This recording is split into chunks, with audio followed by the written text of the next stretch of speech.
And there are actually a lot of black Koreans, and they will never acknowledge that in a million years. Even though, that's what I'm talking about. It's like you want to fuck black women, you want to fuck black men, but that you won't even acknowledge the children. And they're like Korean people. Like, I met some few of them. Some of them have two black parents and were born and raised in Korea. Some have Korean blood. They have one Korean parent, one black parent. And none of them will ever be seen as Korean. But that's the only country they've ever known. And Korean is their first language, and they go to Korean school. And but they're also black people. And I can't even imagine what their lives are going to be like.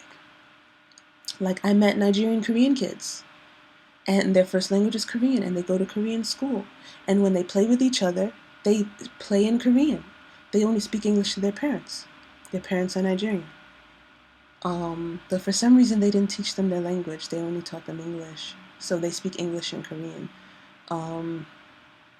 Which is a shame. I think they should have taught them their language, but whatever. My parents didn't teach me their languages, so whatever. But yeah, they're Korean.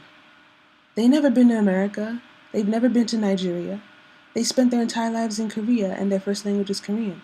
But they're never going to be seen as Korean ever. And I mean, they're Korean people with Korean blood who are black, and they will never be seen as Korean.